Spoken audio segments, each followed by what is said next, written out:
다이어트의 전도 종류도 많습니다. 그렇지만 다이어트만큼 종류가 많은 게 또 전도의 종류입니다. 전도 폭발, 사형리 전도, 브릿지 전도, 총동원주일 전도, 노방 전도, 노방 찬양 전도, 찬양 집회, 안드레 전도, 스포츠 전도, 축구 선수가 골인을 넣은 다음에 감사기도하는 생방송 전국 중계 전도, 연말대상 시상식 때 나와서 하나님께 감사하는 것을 언급하는 전도, 이슬길 전도, 보고바 전도, 진돗개 전도, 뭐 엄청 많습니다. 한국교회만 그런 것도 아니라 미국 교회도 전도 많이 합니다. 이번 주에 그 대선 토론회가 있었습니다. 둘이 토론을 하고 나서 곧바로 CNN에서는 그 4명의 한 8명 정도의 패널을 앞에 놓고서 과연 이 마지막 대선 토론이 어떻게 됐는지를 계속 이제 평가를 하는 시간입니다. 그런데 그 화면 구성상으로는 현지의 분위기를 중계되기 때문에 백그라운드는 거기 잔디밭에 모여있는 각 두 후보의 지지자들이 모여있는 모습을 배경으로 놓고 패널들이 쭉 서서 설명하는 것을 보여줬어요. 근데 현장 분위기가 잘 안 보였습니다. 왜냐하면은 보시면 안 계십니까? 그 동네에 있는 교회에서 나와서 전도를 했는데 큰 표지판으로 지저스 세이브스, 그다음에 뭐든지 힘든 일 있으면 예수님께 물어라, 그다음에 지금 어느 교회든지 가라, 예수만이 길이다 라는 것들을 큰 팻말을 했어요. 그러니까 도널드 트럼프보다 훨씬 더 크게 보여서 사실 패널들 머리 뒤로 다 그냥 예수의 이름이 쫙 차 있는 거예요. 저도 이게 갑자기 복음 방송이 됐는가 해서 봤더니 이분들이 이제 멀리 이제 잔디밭에 철책이 있으니까 거기까지 못 들어오고 아예 기다란 낚싯대를 들고 와서 낚싯대 끝에다가 큰 배너를 들고 중계차 카메라 앞에다 다 이렇게 들이댄 거예요. 그리고 그것도 한둘이 아니라 6명, 5명 정도가 또 비슷한 팻말을 쫙 이렇게 하니까 카메라가 돌려도 계속 지저스가 나오는. 그래서 저도 심지어 사진도 찍었어요. 그래서 야, 이거 전도 참 기가 막히게 하고 이건 공짜로 수억 명에게 지금 전해주는 거구나. 야, 그 교회 진짜 머리 잘 썼다. 준비성이 대단하다. 뭐 6m 정도 되는 홀대를 가져와서 들고 있고 머리에 가렸으면 누가 또 지령을 하나 봐. 이렇게 또 돌려가지면서 그 빈틈을 채우니까 CNN에서 열받았겠죠. 플랜 B로 넘어갑니다.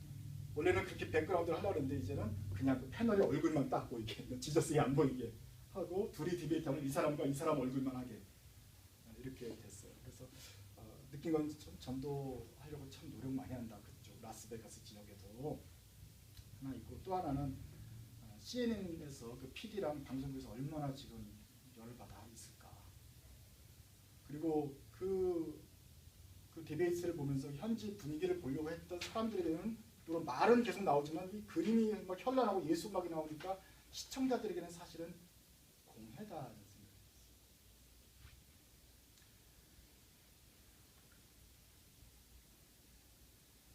왜 우리가 예수님의 이름을 공해로 만들었을까요? 우리는 전도하고 싶었어요. 전도를 하는 것이 예수님의 명령이라고 생각하기 때문에 낚싯대를 준비해서 하는 것입니다. 그래서 기상천외한 방법으로 하려고 노력을 해요. 그런데 우리 사람들이 정작 예수님께서 하신 전도법에는 관심이 없어요. 예수님의 전도법이란 무엇이냐? 뭐 제자를 삼아서 온 세계에 복음을 전하는 것도 있습니다만 제자 훈련만이 전도법이 아닙니다. 가장 중요한 예수님의 전도법은 자신의 몸을 들여서 한 알이 미알이 썩어서 땅에 떨어져 썩어서 많은 열매를 맺는 전도법입니다. 예수님께서 몸으로 보여주셨던 전도법이 무엇이냐? 자기 몸을 십자가에 내어드림으로써 죽게 하심으로써 복음을, 이 세상을 구원하시는 전도법이었다 하는 것입니다. 사람들은 이 전도법 따르기 싫어요. 왜냐하면 그걸 따르면 우리도 죽어야 되니까. 예수님을 따라간다고 하면서 그 전도하는 모습은 따라가지 않고 낚싯대를 준비하는 게 훨씬 쉬워요. 근데 오늘 우리가 이 전도법을 배워보려고 합니다. 예수님은 어떻게 전도하셨는가? 예수 전도법입니다. 요한복음 11장입니다. 거기서 예수님께서 이제 나사로를 살리셨잖아요. 죽은 사람이 살아났어요. 사람들이 그걸 다 봤단 말이에요.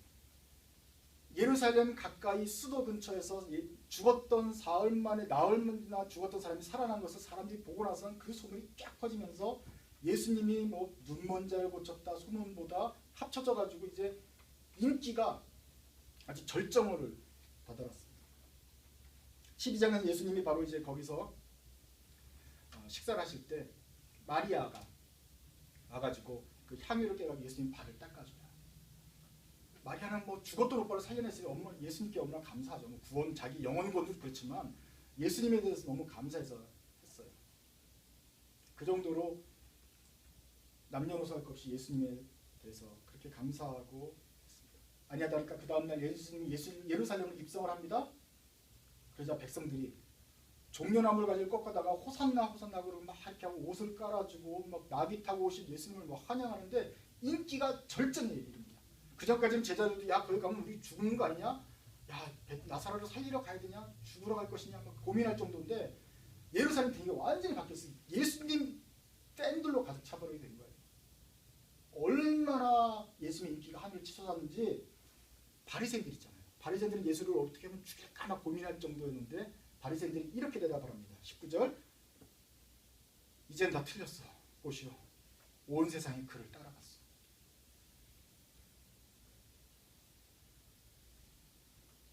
예수님의 3년 공생애 중에서 가장 행복했던 순간이라 말하면 그렇고 인기가 절정인 순간이 바로 그렇습니다. 그러나 그때 예수님의 심정은 어땠느냐? 27절입니다. 예수님의 심정은 지금 내 마음이 괴로우니 무슨 말 할까? 바로 그 순간에 예수님은 괴로워요. 우리 모두는 예수님은 왜 괴로운지 알고 있습니다. 왜죠? 호산나 입성한 날로부터 이제 일주일 안에 예수님은 십자가에 달려 돌아가십니다. 이제 그 공생을 마무리하고 복음 사역을 완성을 해야 되는데 그 완성하려면 자기 몸을 제물로 바쳐야 돼요. 결국 자기가 죽어야 돼요. 다른 사람들은 아무도 몰라요. 말해도 이해를 못해요. 자기는 자기가 죽을 걸 알고 있어요. 그러니까 속 상하죠. 예수님은 겟세마네에서 그 다음 며칠 뒤에 겟세마네에서 기도하실 때도 땀이 피가 될 정도로 기도를 해요. 속이 그만큼 끓어요. 27절에 보면 아버지 이 시간을 나에게서 벗어나게 해주십시오. 아니다. 나가 지금 바로 일 때문에 오는 게 아니야 하면서 막 그 속에서 갈등하는 모습이 나와요. 하나님 그렇지만 하나님께서 영광되길 바랍니다. 예수님께서 고민하세요. 왜냐하면 예수님도 고민한다. 왜? 예수님이 해야 될 전도법은 하나님의 미래의 땅에 떨어져 썩는 전도법이었기 때문에 그렇습니다. 이 전도법은 어렵습니다. 하는 사람들 마음이 아주 괴롭습니다. 하기 싫어. 예수님도 하기 싫을 정도였으니까. 이것을 따르려는 사람들은 이 전도법 하려면 예수님처럼 자기 목숨을 미워해야 된다 그랬습니다. 자기 목숨을 미워하면 영생토록 보존할 것이고 자기 목숨을 사랑하면 잃게 된다. 그렇지만 자기 목숨을 내어놓으면 이 사람이 썩어져서 많은 열매를 맺게 된다. 만약에 자기 몸을 내려놓으면 그러나 썩지만 하나님께서 나중에 그 거룩 무덤에서 다시 올리신 것처럼 놀려주실 것이다. 그걸 믿고서 해야 되는 참 어려운 전도법입니다. 그리고 예수님께서 그 제자들에게 기대하셨던 전도법도 바로 하나님의 미라처럼 땅에 떨어져 죽는 전도법입니다. 우리가 전도하는 세상을 한번 생각해 보기 바랍니다. 이제 우리 제자들이 2000년이 지나서 시애틀에 와 있습니다. 우리가 있는 나라는 어떤 것입니까? 옛날 초대교회는 핍박이 많았어요. 우리가 맺는 기독교 국가와 기독교의 공동체와 세상 제국이 틀렸기 때문에 그렇습니다. 세상 제국은 기독교인들을 싫어했어요. 그래서 핍박을 많이 했습니다. 그래서 기독교인들은 굉장히 소극적으로 소심하게 피해가면서 믿음을 지키려고 굉장히 노력을 했고 전도할 때도 신중하게 할 수밖에 없었어요. 그러다가 로마가 기독교 국가가 됐습니다. 그때부터 조금씩 기교를 피기 시작했어요. 길을 푸는 게 아니라 많은 문제가 해결되어 버렸습니다. 국가가 곧 교회고 교회가 곧 국가가 되는 것처럼 그냥 되어버렸어요. 모든 로마 시민들이 다 기독교인인 거예요. 이제 경쟁 업체가 없어졌어요. 그 많은 다신교가 다 없어지고 기독교 예수님 하나님뿐이에요. 교회뿐이에요. 그러니까 그때가 가장 목사기가 쉬웠던 것이고 여러분도 전도하기가 쉬웠던 것이에요. 전도 저 이방인들은 그냥 예수를 믿으면 돼. 그러면 야만인들 예수 믿는 로마 시민이 되는 거예요. 태어난 애는 세례 주면 되는 거야. 죽으면 교회 무덤에 갖다 묻으면 되는 거예요. 그래서 그 사람은 하늘나라에 있는 거예요. 아주 단순했어요. 그러니까 여러분들의 사람들의 선택도 딱 두 가지예요. 하나님 믿고 로마 시민이 될 것이냐, 아니면 하나님 안 믿고 야만인 취급받고 마녀가 돼가지고 처형당할 것이냐, 딱 두 가지뿐이에요. 무슨 나는 거반 크리스찬이 이런 건 없는 거예요. 그때는 전도하기가 쉬웠어요. 뭐 예수 믿으러 가냐 세례 주고 그 다음에 세례 교육 시키고 율법대로 따르게 하고 교회에 날 나오게 하고 그냥 편안했다 이거죠. 사람들도 편안하고 나도 편안했고 이런 왕국 시기를 크리스텐돔이라고 합니다. 그래서 교회가 마치 나라가 자체가 하나님 교회처럼 돼가지고 뭐 아무런 거리낌이 없는 상태. 신앙생활이 참 편안한 상태가 크리스텐돔입니다. 그러다가 이제 식민지 시대가 열리면서 아프리카도 가야 되고 요 로마 세계 바깥에 있는 사람들에 대해서도 저 사람들 그냥 동물이 아니라 사람이라는 걸 알게 되었고 그 사람에게도 복음을 전하는 선교사가 가기 시작했습니다. 이제 그때부터는 새로운 거예요. 저 야만인들한테 어떻게 복음을 전할 것인가 하는 고민이 생겼고 한참 그렇게 되다가 점점 크리스텐돔, 기독교 국가, 기독교 사회가 이제 없어지게 된 것은 1차 세계대전과 2차 세계대전, 베트남 전쟁 겪으면서 있습니다. 유럽이 초토화가 되고 교회당의 폭격을 맞고 유대인들이 다 죽어가는데 하나님 어디 있었습니까? 우리 가족 다 죽었고 나만 살았는데 도대체 주님은 뭐하고 있었습니까? 라는 그 고민들이 유럽 사람들의 모두에게 다 있는 거죠. 그러면서 하나님 떠나고 실망하고 속상하고 죽은 사람도 있고 그런 상태에서 다시 이제 기독교와 종교와 권위와 우리가 믿어왔던 국가에 대해서 다 실망감을 가진 사람들이 많이 있었어요. 미국에서도 베트남 전쟁 넘어가면서 젊은이들이 모든 것을 다 거부하는 그런 문화가 생겼지 않습니까? 그래서 소위 말하는 포스트 모더니즘이 들어오게 됐습니다. 후기 근대화. 근데 그것은 이제 사회적인 용어고 우리 교회적으로는 뭐냐? 크리스텐돔이 이제 다 지나버린 것입니다. 그래서 포스트 크리스텐돔, 후기 기독교 왕국이 되어 있습니다. 이제는 누구나 다 예수를 태어나면 당연히 예수를 믿어야 된다 이런 게 아니잖아요. 누구나 다 기독교냐? 모든 종교들이 다 일어나서 다 뭐 자기의 권위를 하기 때문에 이제 사람들은 초이스가 많아진단 말이에요. 그 중에 기독교는 하나를 차지하게 되는 것이기 때문에 옛날과 같이 기독교가 그렇게 할 수는 없는 상황이 되어버렸습니다. 그게 불과 이제 7, 80년 전에 일어났던 그런 상황인 거예요. 그래서 우리가 지금 살고 있는 시대는 뭐냐? 포스트 크리스텐돔의 시대입니다. 한국도 그렇습니다. 한국 기독교는 어떤 상황이었습니까? 뭐 복음이 전파되었는데 막 예수를 잘 믿게 되었어요. 그때는 일제시대 때는 소수였지만 영향력도 발휘했어요. 그때는 기독교인들이 좀 떳떳하게 우리는 뭐 더 좀 자긍심을 가지고 전도를 했어요. 6.25가 지났을 때부터 갑자기 한국 종교계가 변하기 시작했습니다. 일본이 물러간 다음에 한국 전쟁이 터졌잖아요. 그래서 온 동네가 다 쑥밭이 되었어요. 폭격을 맞았어요. 그러면서 어떠한 선교사도 해내지 못했던 일을 폭탄이 해냈는데 그게 뭐냐면은 온 동네에 있는 무당집, 귀신집, 절, 모든 사회 공동체 구성원 간의 무슨 유교적인 공동체를 다 쓸어버린 거예요. 그리고 북한에서 피난왔으니 완전히 다 개인으로서 남게 되니까 이제 불교 때문에 못 믿었던 사람도 이제 자유가 생긴 거고 그래서 모든 사람들이 다 자유가 생기는 종교의 틈이 확 벌어져 버린 것입니다. 거기에 미군의 껌과 함께 기독교 선교사들이 들어왔죠. 그때는 영어를 잘하는 게 권력이었고요. 미국과 친한 게 세력이었고 그렇게 되면 세련돼 보였고 청바지를 입으면 부자였고 그러니까 기독교는 당연히 멋있는 종교가 돼버렸어요. 그러다가 70년대, 80년대는 더 계속 기독교는 좀 멋있고 부강하고 아파트를 지으면 그 앞에 교회가 생기고 자연적으로 아파트 사람들이 오는데 교회를 가야지 멋있을 것 같이 절에 가면 절 오빠보다는 교회 오빠가 더 멋있는 그냥 분위기가 그때 형성이 되는 것이에요. 뭐 교회 왔더니 정기총회 하면 가하시면 예하십시오. 예. 무슨 국회의원 같지 않았고 뭐 절에 가면 그런 거 없잖아요. 그러니까 이게 있어 보이기도 하고 뭐 그 십자가 금목걸이에 뭔가 세련된 모습이 있어요. 그러니까 안 믿는 사람도 괜히 기웃거리게 되고 그때는 정직하게 빈민에서 일하던 사람 목사도 있었고 또 거기 가면 간절한 마음으로 기도해서 병났던 기적도 일어났었고 그러니까 교회가 점점 신망을 얻고 더 이렇게 올라가요. 그런 상황에서는 우리가 전도를 할 때 쉬었단 말이에요. 거기서 막 목소리를 높이는 그때도 노방전도 있어요. 시끄럽게 막 외치는 사람이 있었어요. 그는 시끄럽네. 왜 저렇게 떠들어야 할까? 귀를 막으면서도 야 근데 저렇게까지 강렬하게 외치는, 열정적으로 외치면 뭔가 있는 게 아닌가? 그러면서 사람들이 발을 들이기 시작해요. 그러니까 전도가 굉장히 당당하게 전도할 수 있었어요. 떳떳하게. 일로 오면 우리가 줄 게 많다. 와라. 와둬라. 이렇게 좀 높은 위치에서 전도할 수가 있었다는 것입니다. 80년대까지 이렇게 먹혔습니다. 우리 교계가 기독교가 20%, 카톨릭까지 합해도 20%, 이단까지 다 합해도 합해서 40%를 넘은 적이 없어요. 근데 80년대까지는 40%까지 올라갔단 말이에요.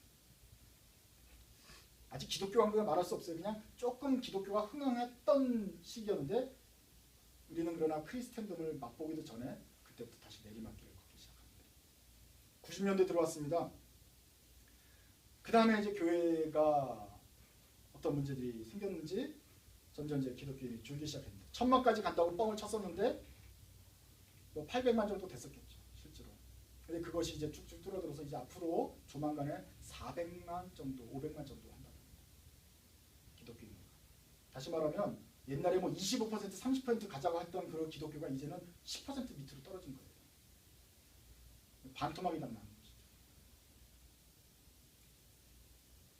이 신문 보면 알잖아요. 목사들이나 교회나 한 달에 한 번꼴로 성범죄 나고, 뭐 살인죄도 나고, 또 교회는 자정 능력이 상실했다는 것이 몇몇이 드러나고 그렇게 돼 있죠. 그런 것을 보면서 좀 똑똑하고 생각이 돌아가는 젊은이들이 교회에 남아있을 턱이 없죠. 그래서 그렇지만 또 하나님을 떠나진 않는 사람들이 있어요. 하나님이 있는 건 아는데 이놈의 교회는 정말 소망이 없다는 걸 아는 사람들이 교회 밖에 있습니다. 주일날 교회 안 가고 낚시터에서 명상을 하면서 어떻게 할 것일까. 사람들이 있는데 이런 세력들이 한국에 100만 명이 이른다.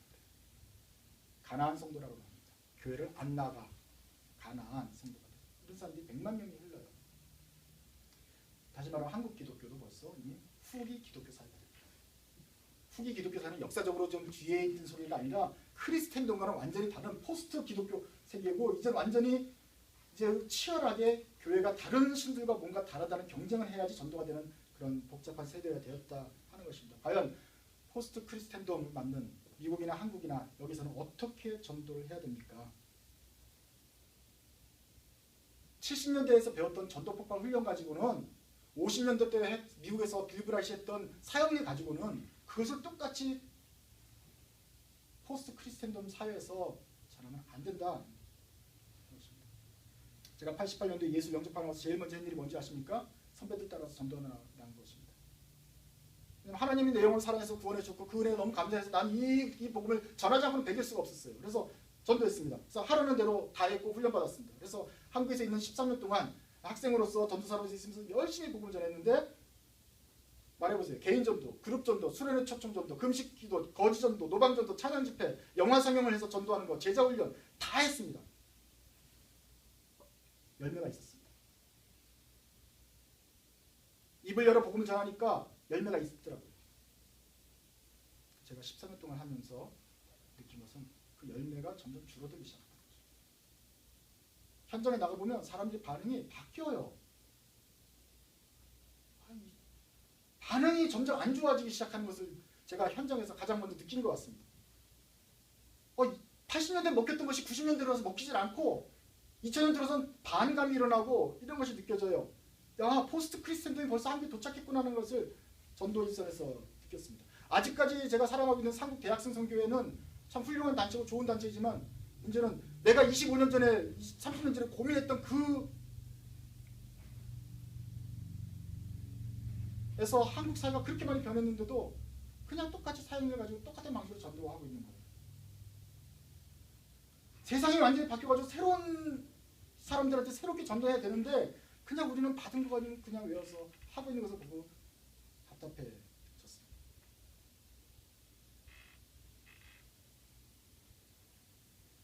그러니까 이제 한국에서 기독교인들이 전도하면 어떤 취급을 받냐면 그 전철역에서 도를 아십니까? 하는 사람하고 똑같은 취급을 받습니다. 도를 아는 사람과 아십니까? 할 때 우리가 도망갔던 수법 있잖아요. 그거 그대로 사형에 절하는 사람한테 도망갑니다.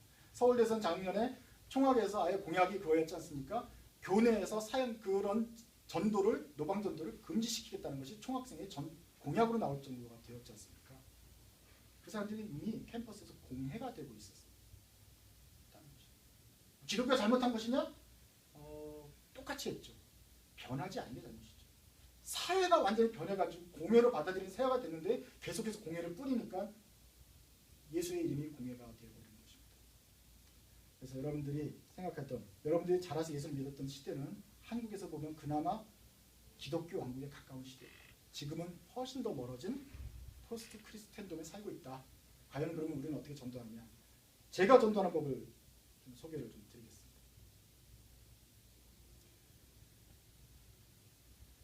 한국에서 13장 그렇게 전도한 다음에 조금씩 저도 전도 방향이 바뀌면서 이제 미국에서 전도하는 방법이 있는데, 첫 번째로는 국가대표 전도입니다. 제가 최초로 공개합니다. 국가대표 전도. 들어보세요. 사람들 만나면 제가 이렇게 말합니다. 목사입니다. 어떤 모임에 가든지 불신자 모임이 있으면 목사입니다. 그래요. 기어가 들어가는 소리로. 교만하냐? 목사입니다. 이렇게 말하면 아니야 다를까 사람들이 조금씩 얘기하다가 저한테 이제 친해지고 그러면 말을 해요. 제가 옛날에 교회 다녔었는데요. 요즘 안 나가요. 교회 갈 때 싸우더라고요. 교회가 말과 행동이 다르더라고요. 교회가 왜 졌다입니까? 자기가 받았던 상처를 저한테. 왜 교회는 그렇게 싸가지고 전도하죠? 왜 지금 교회는 그 모양이죠? 왜 교회는 그걸 처리도 못하고 범죄가 많죠? 모든 받았던 상처들을 제가 목사라니까 이제, 그리고 만만하게 보이니까 이제 얘기를 하는 거예요. 그럴 때 제가 할 수 있는 방법은 이것입니다.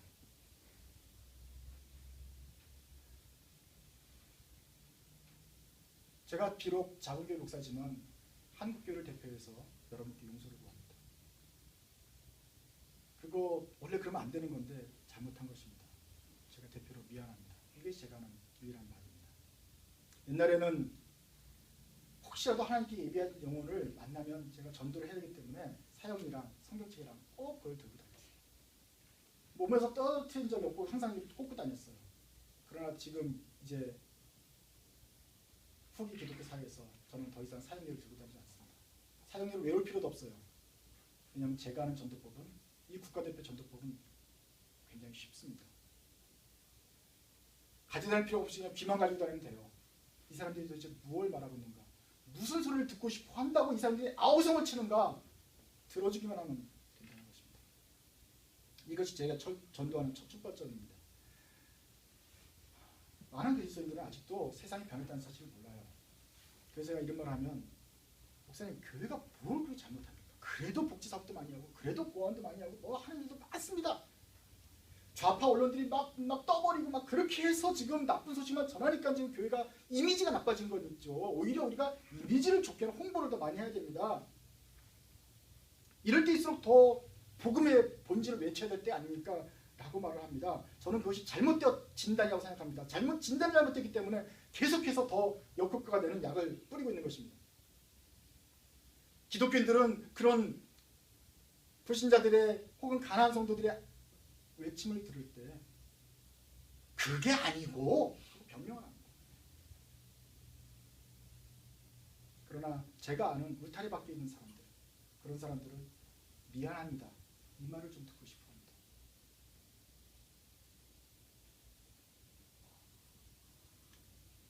제가 이런 말을 하면은 기독교인들이 싫어해요. 미안하지만. 오히려 현대적인 많은 기독교인들이 좋아하는 소리는 유체이탈 화법 구사하는 뻔뻔한 목사들의 말입니다. 뭔가 그냥 할 수 있다 하면 된다라고 말하는 사람들을 들으면 그냥 또 마음이 좋아지는 그런 사람 좋아해요.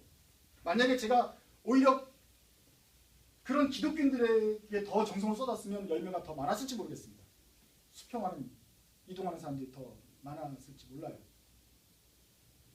그러나 제가 믿기로는 전도는 옆에 있는 울타리에서 우리 울타리를 옮겨오는 것이 아니고 우리 울타리 밖에 있는 사람, 양들에게 복음을 전해서 그 사람들을 예수의 울타리로 오게 하는 것이라고 믿기 때문에 우리의 관심은 이미 예수 믿는 사람보다는 예수 안 믿는 사람들과 한번 예수 믿었다가 교회를 떠난 사람들의 무슨 이야기를 하는지 듣는 것이 우리 전도가 된다고 생각을 합니다. 그래서 저는 제가 수십 년간 전도를 해왔기 때문에 그 결과 제가 작심한 대로 계속해서 미안하다고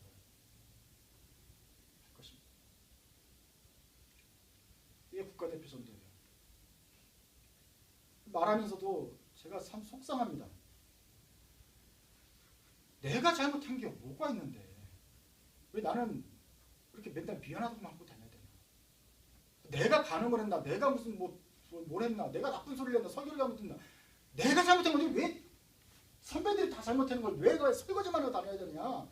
빛도 나지 않는 일을. 속상합니다. 근데 저는 알아요. 주님이 저를 부르셨다는 것을. 그리고 주님이 하필 이 시대에 여기에 나를 부르셨기 때문에 제 일이 뭐냐? 미안합니다 하는 일을 맡았다는 것을 알기 때문에 억지로 합니다. 마치 외교관을 하는 것 같아요. 외교관은 뭐 칵테일 파티도 하고 멋있기도 할 때도 있지만 어떨 때는 항복을 해야 되잖아요. 국가를 대표해서 항복을 해야 됩니다. 자기가 전쟁한 것도 아니고 자기가 총 쏜 것도 아니고 자기가 항복한 것도 아닌데 국가를 대표해서 자기가 가서 미안합니다. 제가 다시는 안 그러겠습니다. 귀국에서 우리의 항복을 받아주시기 바랍니다 하고 허리를 숙여야 된단 말이에요. 우리가 하나님의 대상입니다. 하나님의 외교관이잖아요. 세상으로 부르신 건 외교관을 해야 되는 지금 이 상황에서 하나님 나를 대표해서 미안하다고 말을 하는 거죠. 왜 나만 이런 국가대표가 되어야 됩니까? 사랑하는 대림교회 성도 여러분, 여러분들도 모두 국가대표로 임명을 합니다. 여러분들도 한국교회와 한인교회를 대표해서 그리스도의 대사가 되시기 바랍니다. 아멘은 또 안 하는 거죠. 왜냐면 예수님도 금방 아멘 안 했고 막 죽게 됐다 그랬으니까 당연한 것입니다. 희망을 주는 힐링 전도. 두 번째는 힐링 전도. 이 국가대표 전도를 하게 되면은 사람들이 반응이 이렇게 나와요. 여러분들 해보시면 알겠지만, 목사님 참 뭐라고 말했더라? 하여간 좋은 칭찬이 나와요. 그냥 다른 목사님과 틀리네요. 정말 그냥 칭찬이 나올 거예요. 여러분들한테도 다른 기독교하고는 다르네요 하면서 뭘 칭찬할 거란 말이에요. 그렇지만 그건 귀담아 들 필요 없어요. 그건 어차피 예의상으로 하는 말이에요. 더 중요한 열매는 그 다음에 일어납니다. 그 사람이 이제 뒤를 돌아서 가요. 가면서 첫째로는 마음이 녹아요. 그동안 듣고 싶었던 그 말 한마디, 미안하다는 말을 교계를 대표해서 하나 들은 거예요. 그래서 그 어렸던 마음이 조금 녹아요. 이 힐링이 시작되는 거죠. 또 하나는 그 사람은 소망을 발견해요. 한국교회가 다 썩었다. 미국 와서 보니까 미국인 한인교회도 다 썩었더라. 모든 경험한 게 그래요. 모두 다 썩었다. 고로 하나님 알고 봤더니 정말 가망성이 없네 하고 실망했던 분들이 우리가 미안하다고 하고 여러분들이 조금 다른 태도를 취하면 교회에 그래도 조금 정상적인 사람이 남아있네. 희망이 있네. 모든 교회가 다 썩은 건 아니네. 그렇게 생각을 깨닫게 됩니다. 여러분 다 썩은 것과 희망이 남아있는 것하고는 차원이 다릅니다. 다 썩었다 그러면 우리가 알고 있었던 기독교 하나님도 뻥일 수 있는 소리가 되지만 희망이 남아있다 한다는 것은 하나님은 제대로인데 지금 한국 교회가 좀 잘못하고 있구나. 저 사람만 처리하고 나면은 그 다음에 한국 교회는 다시 새로워질 수 있구나. 다시 말해서 하나님을 다시 믿을 수 있는 기회가 생기겠구나 하는 소망이 생긴단 말입니다. 그래서 그 사람이 그렇게 갈등하고 좀 뛰어만 있다가도 그런 마음이 녹으면서 10년이든 20년이든 30년이든 혹은 40년의 광야 생활을 지난 다음에는 하나님께로 돌아올 수 있지 않겠냐.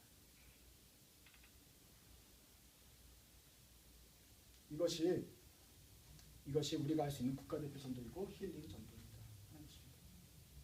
그렇게 해서 한 사람이 주님께 돌아온다고 한다면 우리가 미안하다고 하는 그렇게 해서 약간 속상한 마음이 들지만 미안하다고 할 만한 가치 있습니까 없습니까?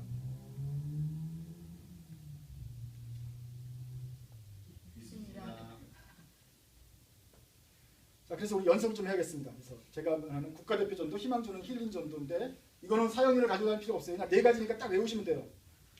자, 옆에 사람 보세요. 옆에 사람은 하나님께 실망한 사람이에요.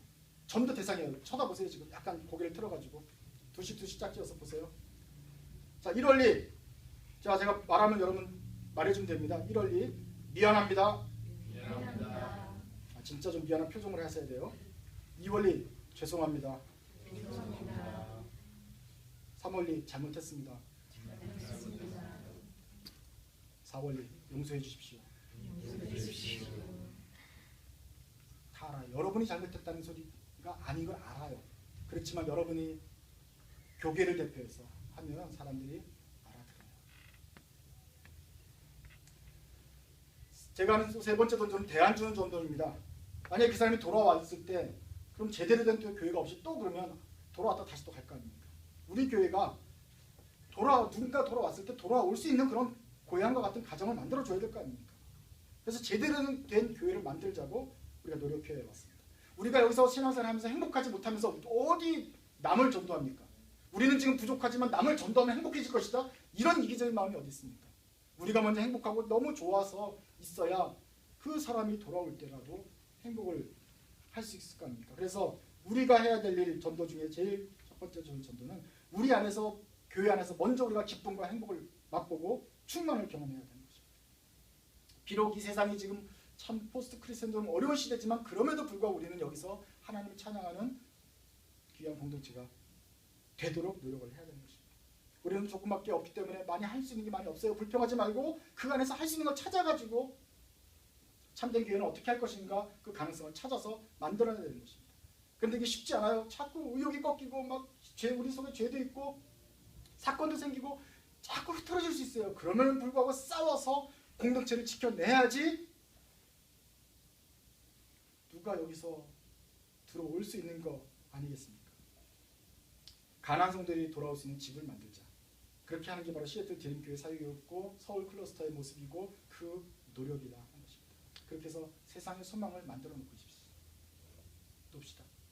꺼지지 않는 불씨를 후대까지 전승하는 그 불씨 지킴이가 됩시다.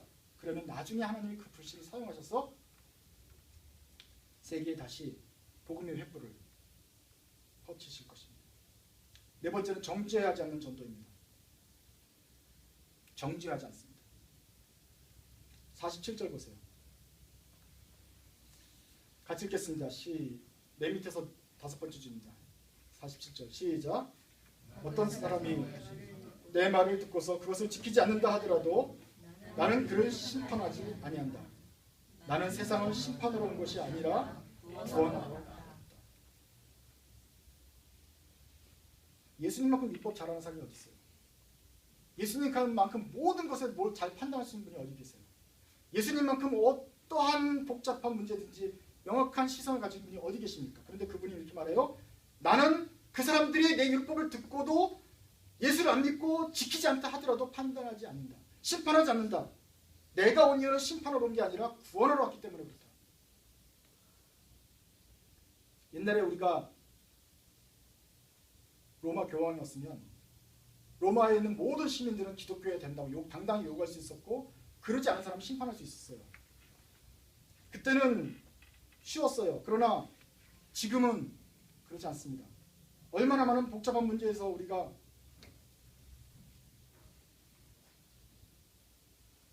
고민을 하고 있고 그런데도 기독교는 그 여러 대안들 중에 하나로 취급을 받기 때문에 우리의 목소리가 약해졌습니다. 이런 상황에서 우리가 가진 생각을 가지고 마치 우리가 교황이나 된 것처럼 사람들을 정죄하면은 전도하지 않겠다는 소리가 마찬가지입니다. 동성애, 낙태, 안락사, 마약 정죄하면 무슨 소용이 있습니까? 그게 죄라는 거는 그 사람들도 먼저 다 알고 있어요.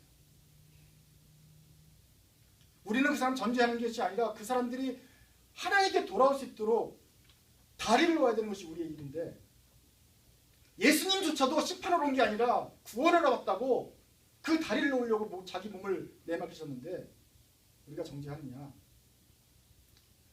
우리의 자세의 문제입니다. 전도자의 자세가 예수님과 같아야 된다. 우리가 세상을 정죄하려면 자기 눈에서 먼저 들보를 빼내고 해야 됩니다.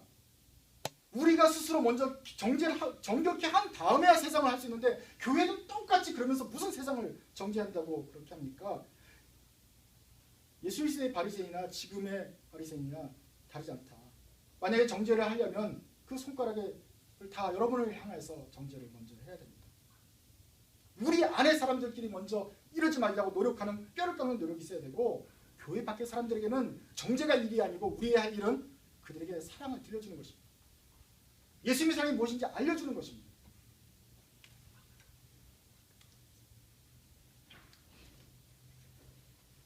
마지막입니다.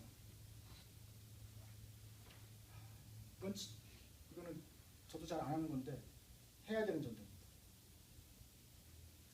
전도 이름은 망하는 전도입니다. 예수님처럼 망하는 게 우리가 해야 될 가장 중요한 전도입니다. 설교 제목이 전도유망입니다.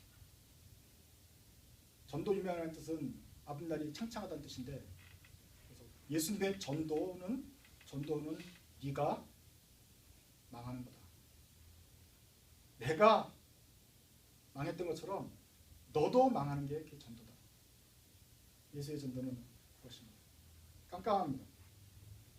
이 전도는 오래 참아야 됩니다. 아니, 참는 게 아니라 아예 죽어버려야 되는 것입니다. 하늘의 미랄이 땅에 떨어져 죽으면 많은 열매를 맺는다고 했습니다. 그러니까 열매를 맺고 싶으면 죽어야 되는 거예요. 근데 그 죽는 게 죄가 아니라 내가 죽어야 된다는 게 문제죠. 그 때문에 예수님도 고민했던 거고, 예수님도 마음이 답답하고 죽을 지경이 되는 건데, 어쨌거나 우리도 답답한 마음으로 이걸 따라야 되는 것입니다. 왜 우리는 하필이면 이런 예수님을 선생과 주로 모시는 걸까요? 왜 하필 이런 예수님을 따라가겠다고 결심을 하고 기도를 했죠? 예수님은 나를 따르라고 했는데 그 따르는 거에 망해라까지 포함되는 줄을 성경을 끝까지 잘 읽었어야 되는데, 예수님이 자기도 십자가에 돌아가면 자기도 피 흘릴 정도로 고심하는 그 어려운 걸 우리한테 부탁을 하는데 제가 따르겠습니다 했던 것이 우리의 실수지만, 그게 우리 제자 할 일이죠. 우리 할 일은 예수님이 죽은 것처럼 우리도 죽는 것이다. 예수님이 망한 것처럼 우리도 망하고 썩는 것처럼 썩는 것이다. 우리가 얼마나 잘났습니까? 이런 비굴하게 아니라 잘났다는 표현입니다. 잘났습니다. 한국에서 잘나가지고 미국까지 왔습니다. 미국에 와서 지금 이루고 있지만 우리 얼마나 튀는 사람들입니까? 얼마나 보석 같은 사람들입니까? 우리에는 야망이 있습니다. 꿈이 있습니다. 옛날에도 있었고 지금도 있습니다. 인기를 얻고 싶습니다. 명성을 얻고 싶습니다. 부를 추구합니다. 편안함을 갖고 싶은 욕망이 있습니다. 성공하고 싶고 모험도 하고 싶고 쾌락도 얻고 싶습니다. 하나님께서 원하시는 허용하시는 모든 것들을 누리고 싶습니다. 아직도 하고 싶은 일들이 많습니다. 그런데 우리 주님이 보이신 모범은 무엇이냐? 땅에 떨어져 썩어서 사라지는 것입니다. 많은 열매를 맺고 싶은 것도 우리의 소망인데 죽어야 된다니까 전도 유망이 되는 것입니다. 11장에 보면 예수님께서 나사로를 이제 병들었던 소식을 듣고 며칠 동안 안 가시잖아요. 그러면 예수님이 이제 나사로가 죽었다. 내가 깨우러 가겠다. 가자 그랬어요. 근데 제자들이 못 갑니다. 왜냐하면 제자들은 예루살렘 지역의 바리새인들이 예수를 죽이려고 한다는 것을 알고 있었기 때문에 선뜻 나서지 못합니다. 그래서 많은 토의가 이루어졌을 거예요. 많은 고민이 있었을 거예요. 그 중에 한 제자가 용기를 내서 이렇게 말합니다. 우리도 예수와 함께 죽으러 가자. 그리고 예수님 따라서 와서 나사로가 죽은 사람 가운데 부활하는 것, 그리고 예수님이 예루살렘 가운데 환호 속에서 입성하는 것을 보게 되는 것입니다. 제자들은 우리도 주와 함께 죽으러 가자 하면서 왔을 때 자기가 무슨 말 하는지 몰랐을 거예요. 바로 일주일 만에 예수님이 십자가에 달린다는 사실을 몰랐어요. 그리고 자기네는 그렇게 할 줄 알았죠.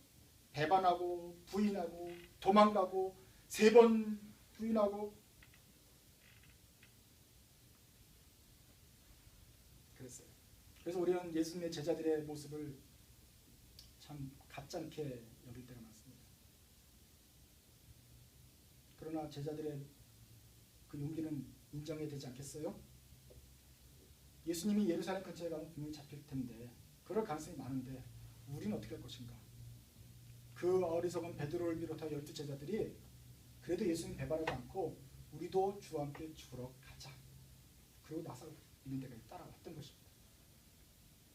그런 의욕만큼은 좀 인정해야 되지 않겠습니까? 우리 선배들 그렇게 했는데 우리는 어떻습니까? 우리는 악하고 게으른 종입니다. 겉으로는 착하고 충성된 종이라고 포장을 하고 있지만 실제로는 얼마나 악하고 게으른 종인지 예수님께서 보이신 전도법이 이렇게 확실한데 따르기 싫어합니다. 전도를 하더라도 빌리 그람처럼 폼나게 전도하고 싶습니다. 그런데 하필 망하는 전도법이라는 것은, 주님의 전도법이라는 것은 참 하기가 싫습니다. 그래서 다시 살펴보니까 우리는 종인데 악하고 게으른 종입니다. 악할 뿐만 아니라 주님께 대한 믿음이 없기 때문에 그 전도를 하지 않습니다. 우리가 해야 될 훈련 과목이 뭔지 아시겠죠? 우리가 영성 수양을 하고 경건의 훈련을 쌓고 제자 훈련을 해야 되는데, 우리에게 가장 필요한 과목이란 무엇이냐? 자기를 쳐서 복종시키는 것입니다. 그래서 죽기까지 나아가신 예수님의 본을 따른다고 했으니 우리도 죽어서 땅에 썩어지는 일에 나아가는 그 훈련을 우리가 해야 되는 것입니다. 우리의 몸과 재능을 다른 사람을 위해서 썩도록 내어버리고 낭비하는 일, 그런 일의 훈련이 되어야 되는 것입니다. 그렇게 되어야, 그렇게 썩어야만 복음이 한 명이라도 전달되어서 열매를 맺는다고 주님이 말씀하십니다. 도대체 어떤 사람이, 어떤 제정신을 가진 사람이 자기 목숨을 내어주겠습니까? 이것은 사람으로서는 할 수 없는 것입니다. 어떤 강력한 힘에 이끌리지 않고서는, 그런 원인이 있지 않고서는 우리 스스로가 제정신으로 땅에 우리를 썩게 할 수가 없다는 것입니다. 근데 그 우리를 이렇게 할 수 있게 밀어내는 가장 강력한 힘은 사랑입니다. 사랑이 있으면 우리 자신도 죽음에 내어줄 수 있는 그런 용기를 낼 수가 있습니다. 우리 어머니들은 또 야망이 있었죠. 꿈이 있는 소녀였습니다. 그런데 어느 순간 그 모든 야망과 꿈을 내려놓습니다. 아이가 생겼기 때문에 그렇습니다. 임신을 한 다음부터 3, 4년간은 인생이 깜깜합니다. 아이를 위해서 몸과 마음을 버려야 되고, 사회활동, 관계, 심지어는 신앙생활까지도, 설교를 듣는 것까지도 다 포기해야 되는 상황이 됩니다. 이게 여자의 인생입니다. 그냥 결혼하고 아기를 가진 순간부터 꼼짝없이 집에 들어앉아서 아기 한 명을 위해서 인생을 포기하게 되는 것입니다. 그동안 배웠던 대학교 교육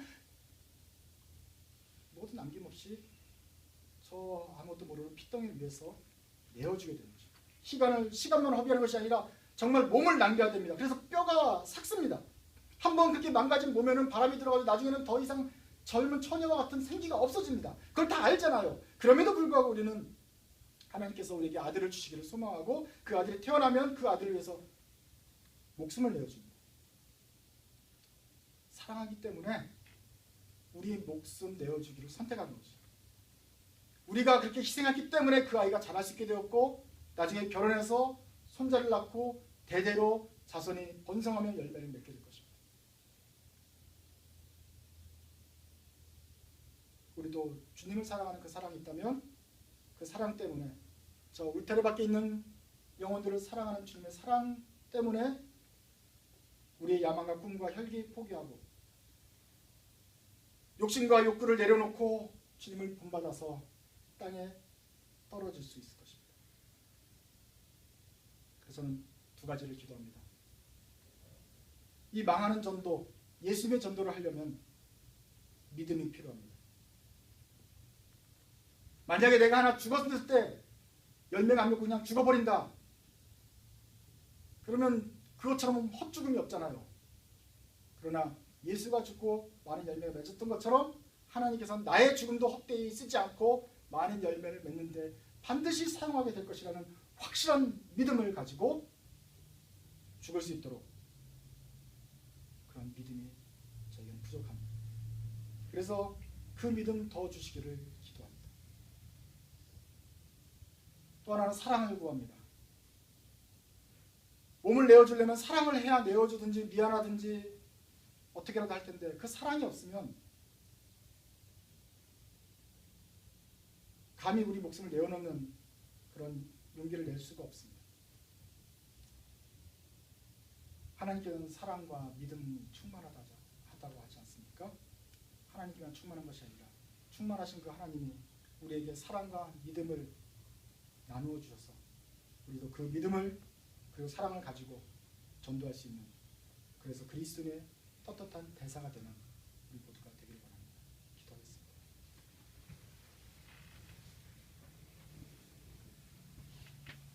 주님,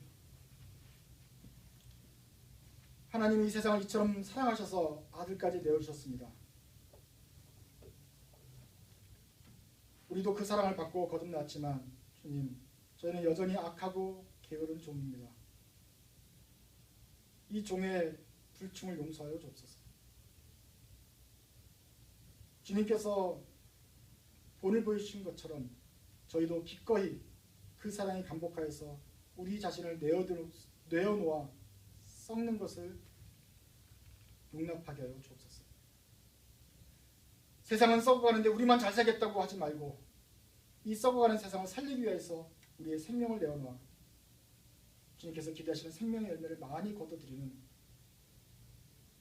착하고 충성된 종 되게 하여 주옵소서. 말로만 십자가의 길을 따른다고 하지 않고 실제로 망하는 전도, 이 썩는 전도의 길을 따름으로써 십자가의 길을 가는 예수의 제자 되게 하여 주옵소서. 주님의 충만한 믿음과 사랑으로 저희를 채워주셔서 이 일을 가되 기쁨으로 기꺼이 갈 수 있도록 도와주옵소서. 예수님의 이름으로 기도드립니다.